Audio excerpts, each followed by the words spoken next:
오늘 밤에 나오신 여러분들 축복합니다. 오늘 하루 수고 많으셨습니다. 우리 앞뒤좌우로 인사 한번 하시면서 수고하셨습니다. 예, 인사 한번 하시겠어요? 예, 수고하셨습니다. 예, 수고하셨습니다.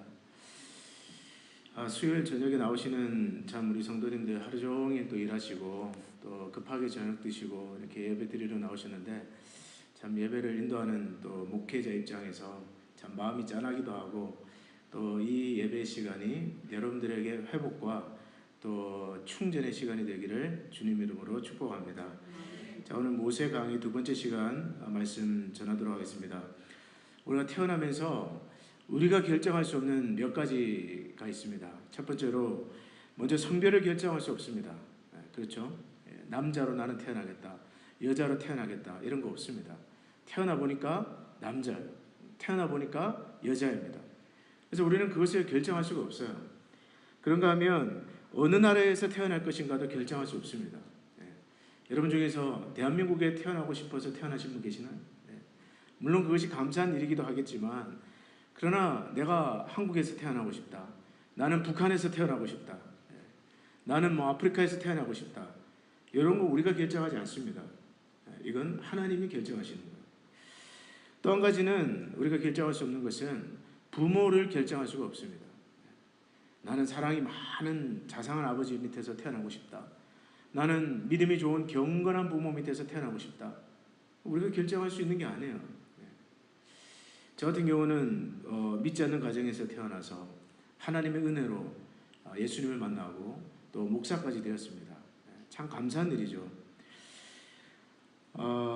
또한 저희 자녀들은 또 목사 가정에서 태어났어요. 저하고는 정반대예요.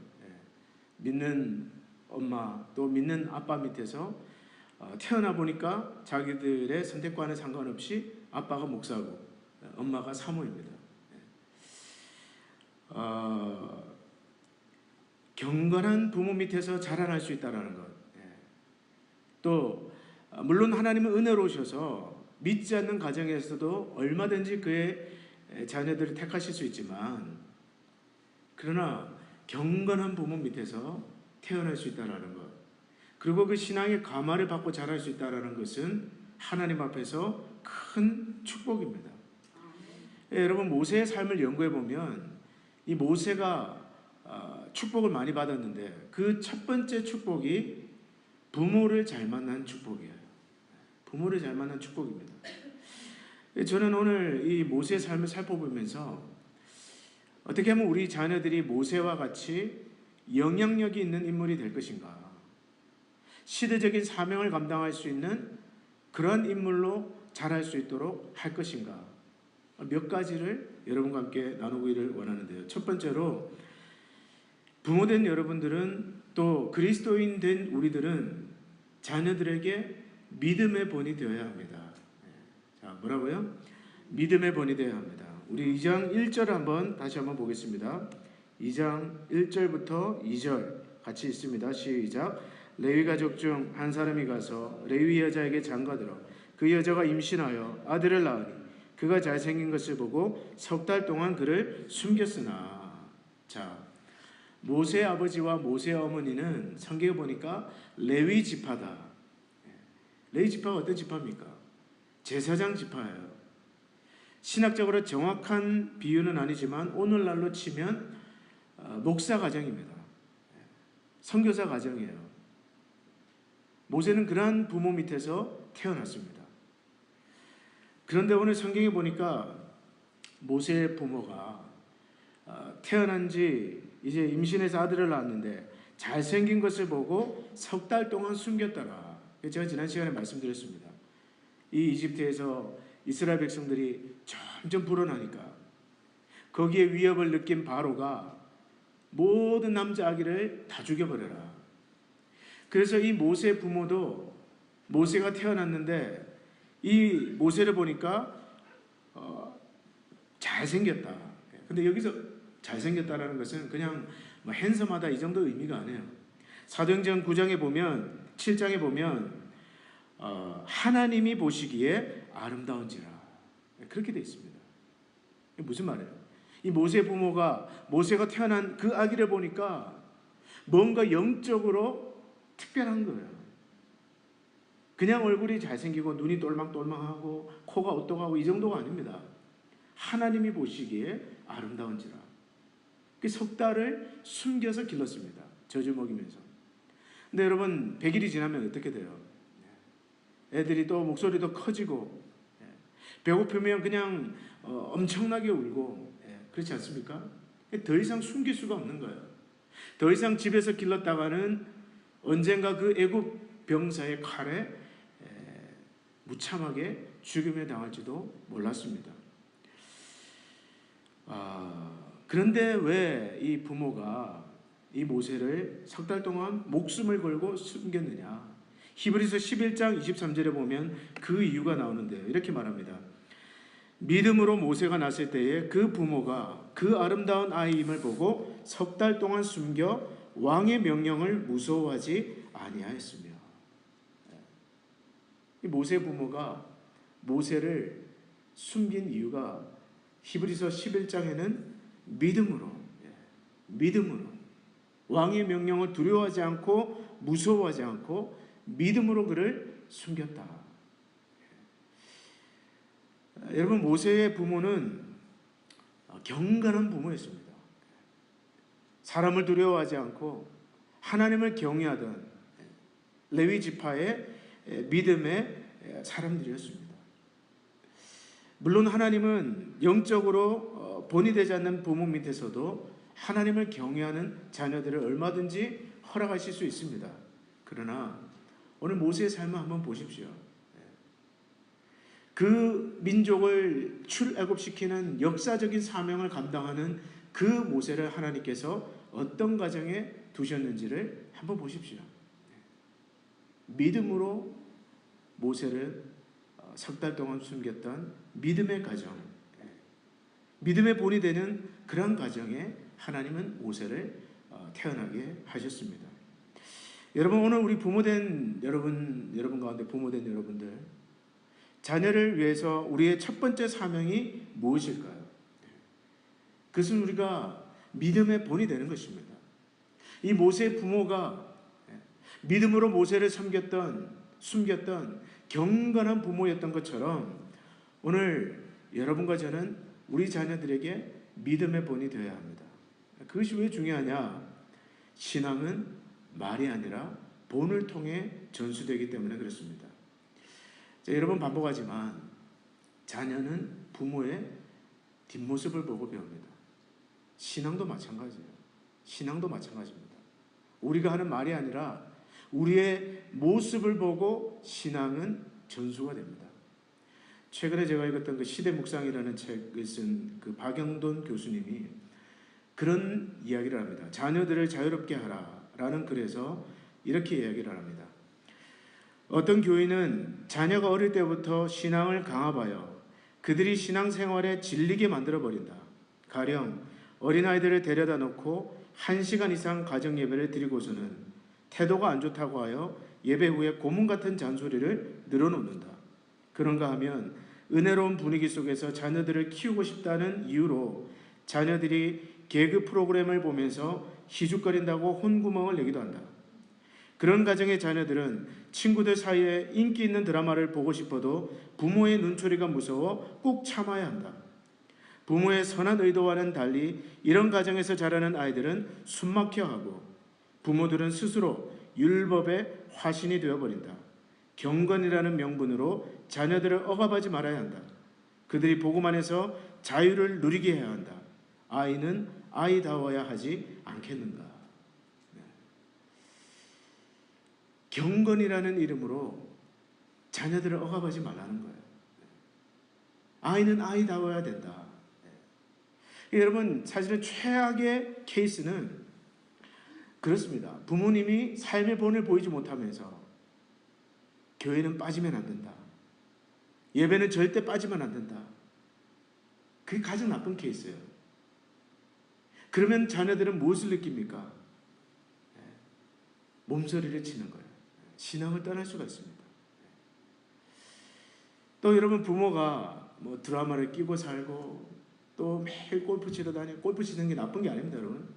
그렇지만 그것에 빠져 있으면서 자녀들에게는 교회 빠지면 안 된다. 예배 빠지면 안 된다. 그래서 신앙을 버리게 되는 거예요. 2세들은 더 그렇습니다, 여러분. 미국에서 자라는 2세들은 더 그렇습니다. 여러분, 어떻게 하면 자녀들에게 신앙적인 영향력을 줄 수 있을까요? 그 우리의 소원 아닙니까? 우리의 어떤 원하는 것 아니에요?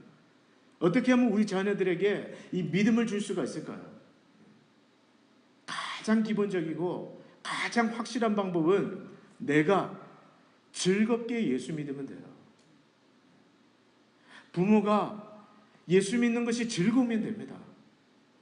예수 믿는 것이 행복하면 돼요. 특별히 여러분 어려운 때, 사업이 어려울 때, 재정적으로 어려울 때 부부가 싸우지 않고 오히려 그 부모가 함께 기도하면서 그 역경을 이겨나가는 뒷모습을 보면 짜증내지 않고 불평하지 않고 비록 힘들고 어렵지만 그 부모가 믿음으로 기뻐하면서 감사하면서 그 역경의 파도를 헤쳐나가는 뒷모습을 자녀들이 보면 아, 신앙은 정말 매력적인 것이구나. 예수를 믿는다는 것은 저렇게 멋진 것이구나. 그럴 때 영적인 감동이 일어나는 것입니다. 믿는다는 것이 저렇게 힘이 있는 것이구나. 여러분, 우리도 그렇지 않습니까? 언제 도전을 받아요? 우리 서로 성도끼리 언제 도전을 받습니까? 정말 우리가 볼 때는 힘들고 낭망해야 되고 좌절해야 되고 불평 불만해야 되는 사람이 오히려 웃고 다니는 거예요. 예수로 인해서 기뻐하는 거예요. 그런 모습을 볼 때 여러분 무엇을 느끼세요? 야, 신앙의 힘이란 저런 것이구나. 신앙은 정말 매력적인 것이구나. 도전을 받지 않습니까? 그래서 여러분, 우리의 자녀들이 예수를 잘 믿기를 바랍니까? 그렇다면 내가 먼저 예수를 잘 믿으면 됩니다. 오늘 저뿐만 아니라 여기 앉아 계신 우리 모든 어른들이 즐겁게 교회 생활하면 돼요. 즐겁게 교회 생활. 교회 와서 여러분 정말 찬송을 즐겁게 부르고 행복하게 예수 믿고 표정에서 다 드러나잖아요. 그러면 우리의 자녀들도 그 믿음의 매력을 느끼고 변화되게 될 것입니다. 여러분, 모세가 그냥 나온 것이 아닙니다. 어디서 갑자기 뚝 떨어진 거 아니에요. 그에게는 경건한 믿음의 부모가 있었습니다. 자식이 죽을 수도 있는 그 위기 앞에서도 하나님을 두려워해서 사람의 그 바로의 명령을 무서워하지 않았던 그 믿음의 결단의 뒷모습을 보고 모세는 자랐던 거예요. 첫 번째입니다. 믿음의 본을 보십시오.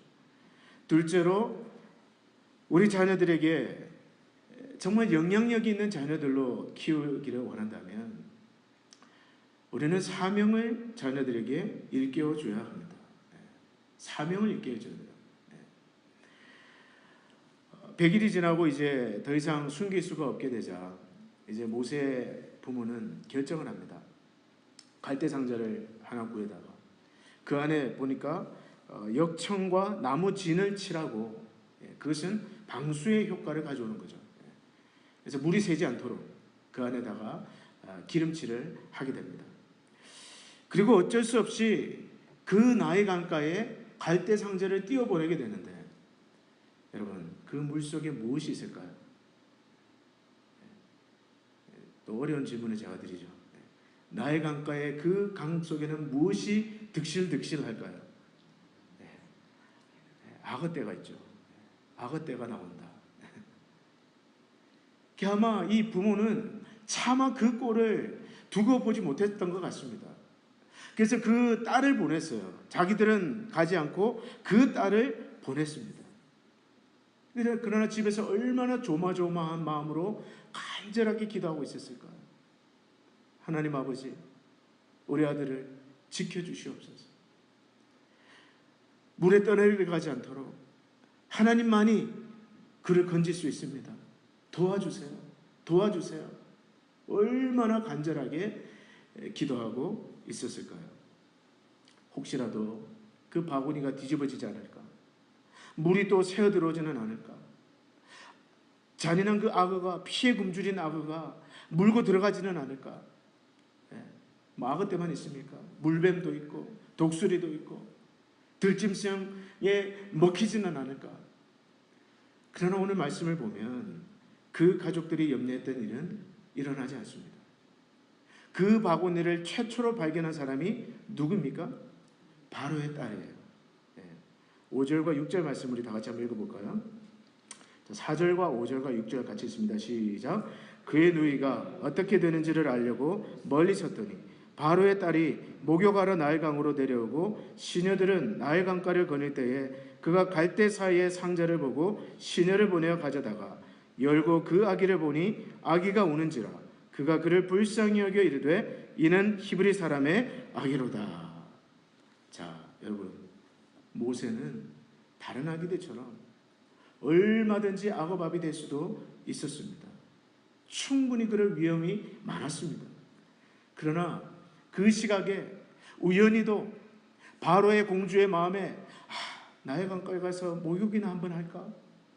그런 마음이 생긴 거예요. 또 우연히도 그 나일 강가에 모세가 담긴 바구니가 있는 그곳에 가서 가장 먼저 그 갈대 상자를 보게 됩니다. 그리고 그 바구니 안에 담긴 아기가 우는 것을 보고 히브리 사람의 아기구나, 당장 데려가라 할 수도 있었지만 그 아기를 보고 불쌍히 여기는 마음이 생기게 됐습니다. 여러분, 배후에 누가 계십니까? 하나님이 계십니다. 이걸 보고 우리는 하나님께서 섭리하셨다라고 말합니다. 여러분, 하나님께서는 왜 이 모세를 보호하셨어요? 하나님께서 왜 이런 일들을 행하고 계시는 걸까요?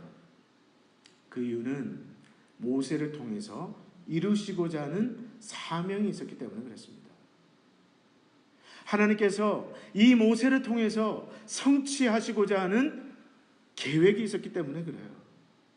여러분, 우리가 자녀들에게 사명을 일깨워주는 것이 왜 중요합니까? 하나님께서는 사명이 있는 사람의 삶을 반드시 인도하시기 때문에 그렇습니다.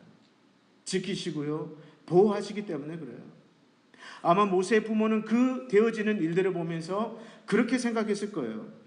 이 아이를 건져주시는 걸 보니 하나님께서 이 아이의 삶을 통해 반드시 이루시기를 원하시는 것이 있구나.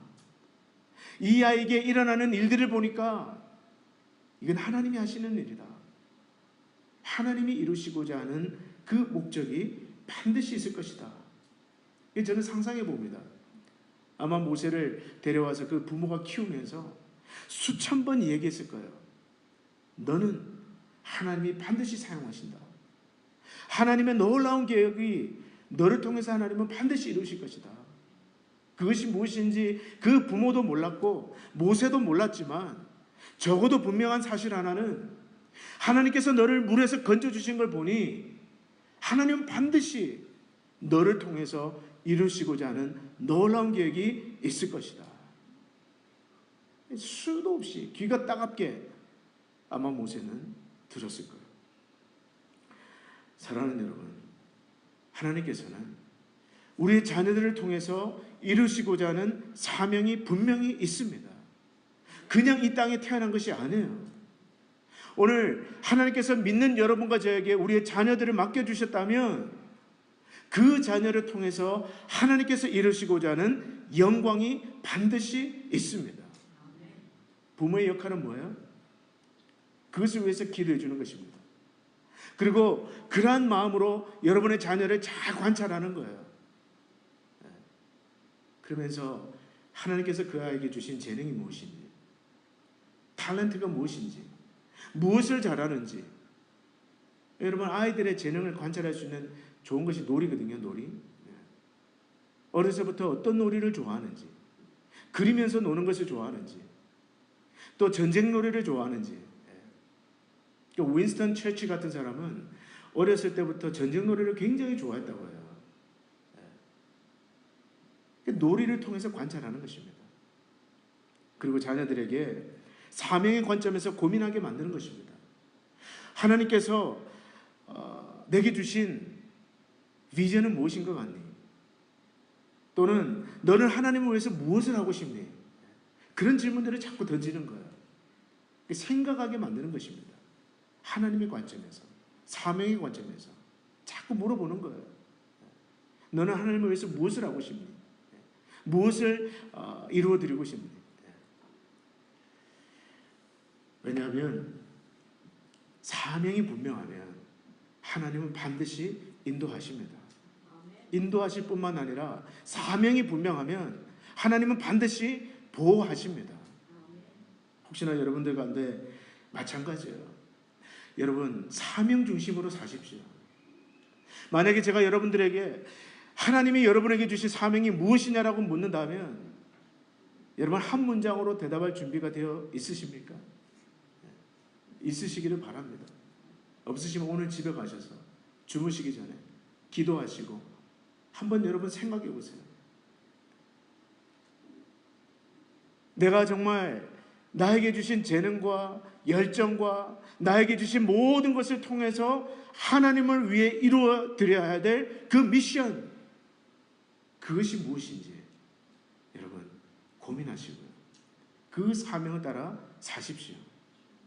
사명이 분명하면 여러분 병이 있어도 하나님 절대로 그 병으로 죽게 하지 않으십니다. 고쳐주십니다. 필요하시기 때문에. 우리가 여러분 필요한 도구는 어떻게 해요? 고쳐서라도 쓰잖아요. 그렇지 않습니까? 필요 없으면 버리지만, 그러나 나한테 꼭 있어야 될 물건이라고 한다면 어떻게 합니까? 고쳐서라도 쓰잖아요. 하물며 하나님은 어떠시겠어요? 사명이 있으면 절대로 쉽게 죽지 않습니다.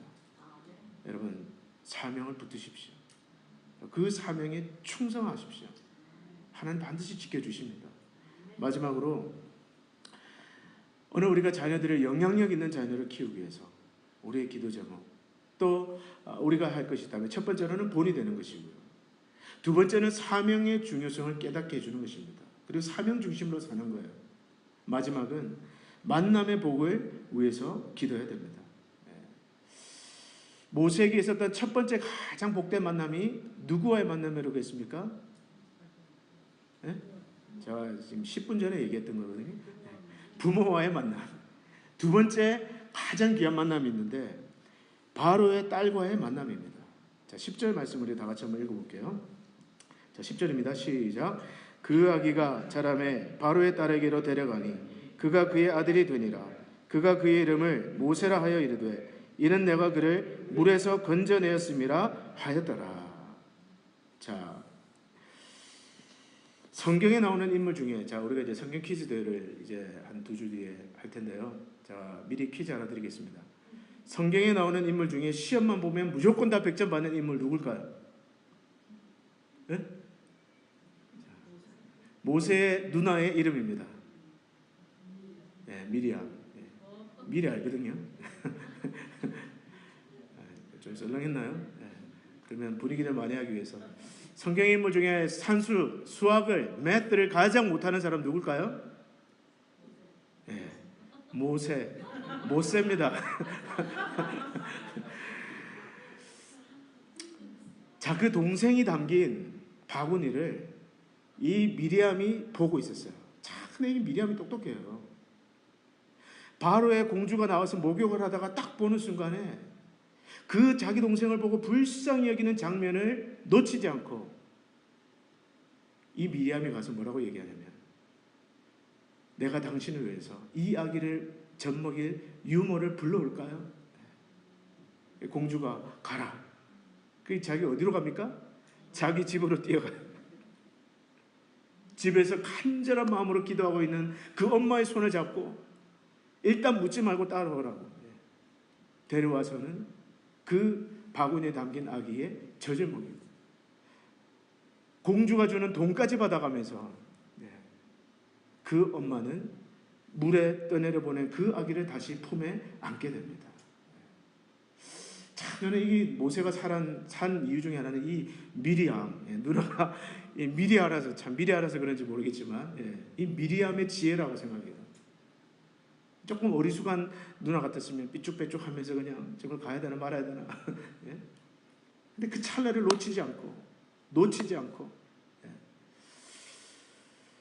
그리고 그 길로 모세는 바로의 공주의 양자가 됩니다, 여러분. 이 당대 최고의 여러분 이건 뭐 바로의 양자가 되는 거예요. 그래서 애굽에 들어가서 그 모든 좋은 학문 다 배우고요. 그 모든 좋은 공부 다 하고요. 애굽의 왕자들과 똑같이 자라게 돼요. 이 놀라운 은총의 문으로 들어가는 거기에 누구와의 만남이 있었습니까? 바로의 공주와의 만남이 있었습니다.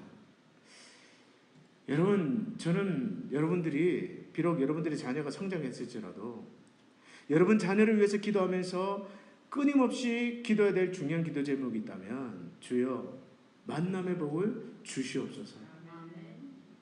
한번 따라서 하시겠어요? 주여 만남의 복을 주시옵소서. 주실 줄 믿습니다. 우리의 자녀들이요. 여러분 그리스도인들에게 만남은 문과 같아요. 축복으로 열고 들어가는 문과 같습니다.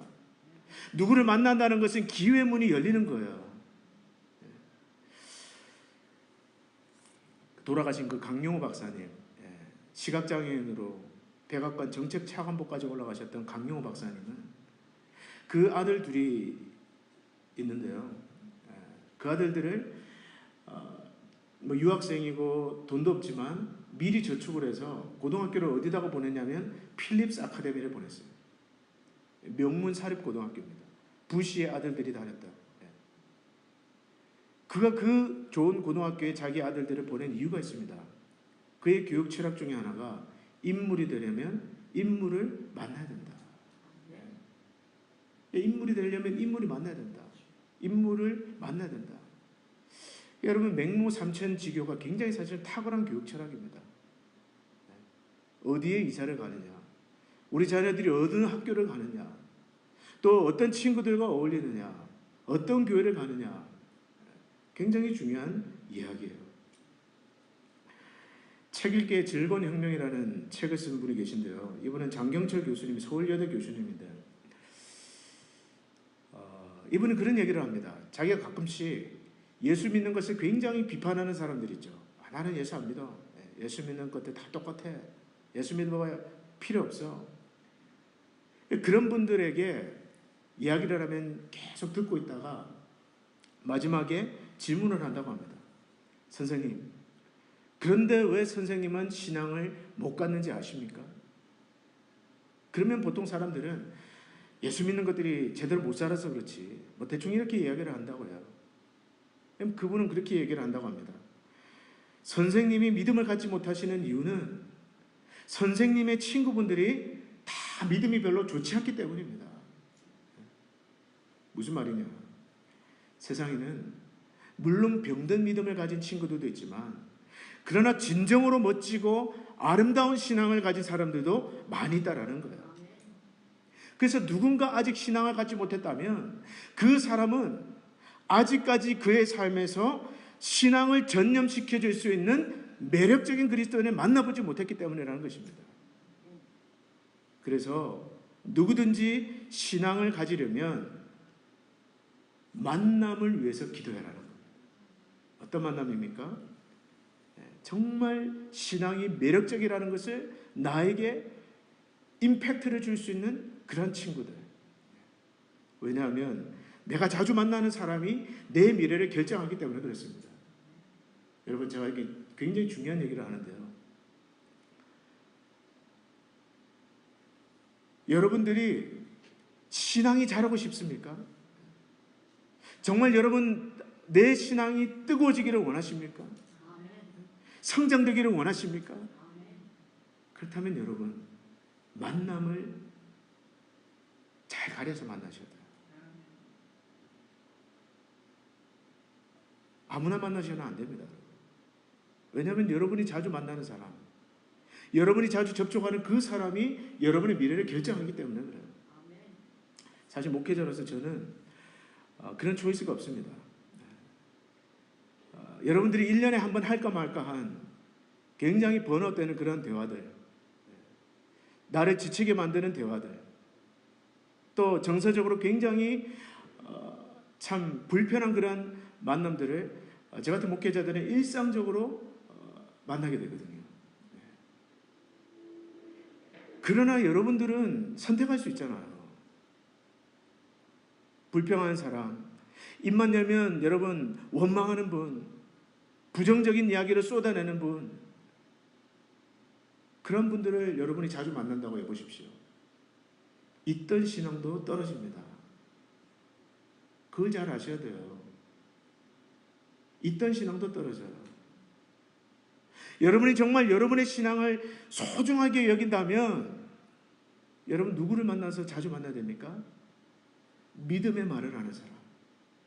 정말 힘든 것도 믿음으로 말할 줄 아는 사람. 기도할 줄 아는 사람. 묵상할 줄 아는 사람. 그런 사람을 만나셔야 돼요. 그래야 여러분의 신앙이 자라나게 됩니다. 없던 믿음도 생겨나게 돼요. 여러분, 불평도 전염되지만 감사도 바이러스라는 거 아세요? 감사도 전염됩니다. 매일 찾아와서 불평하는 사람, 그런 분들하고 여러분 물론 그런 분들도 뭐 때로는 사역적인 목적에서 만나야 되지만 그러다 보면 나도 짜증이 나요. 그렇지 않습니까? 나도 짜증이 나요. 나도 짜증이 나고 나도 힘들고. 그러나 감사하는 사람들을 만나면 나도 어느새 감사하게 되는 거예요. 저는 친구가 없습니다. 리노에. 여러분들이 친구, 우리 성도님들이 친구죠. 저한테 친구가 있는데 저는 책이 저한테 친구예요. 요즘 제가 정말 감사에 대한 책을 여러 권 읽고 있는데요. 책이 주는 즐거움, 책을 펼치는 순간 은혜의 세계로 들어가는 문과 같습니다. 좋은 책을 읽으니까 거기에서 마음의 회복이 일어나고요. 저는 참 우리 성도님들께 굉장히 감사합니다. 책사부라고 이렇게 또 책사 지원도 해주시고요. 얼마나 감사한지 몰라요. 책을 읽고 거기에서 좋은 영향력을 받고 제 생각을 바꾸고 또 일기를 씁니다. 그 고든 맥도날드 목사님이 그 내면 세계의 질서와 영적 성장이라는 굉장히 고전적이고 탁월한 책을 쓰신 분인데 일기는 영혼의 친구다. 내가 일기를 쓰기 시작한 것은 친구가 없었기 때문이다. 제가 큐티 학기 하면서 말씀드렸죠. 저도 요즘 일기를 씁니다. 짜증날 때, 화가 날 때, 힘들 때, 마음이 어려울 때, 누구에게 말 못할 때 다 일기에다가 쏟아놓습니다. 이 친구는 다 받아줘요. 또 생각도 정리해 줍니다. 클리어하게 만들어줘요. 좋은 친구입니다. 여러분들에게 소개하는 거예요. 제가 무슨 말을 하는 것입니까? 여러분의 이 마음을 은혜롭게 잘 관리할 수 있도록 여러분이 듣고 여러분이 만나는 그런 것을 분별하라는 말씀이에요.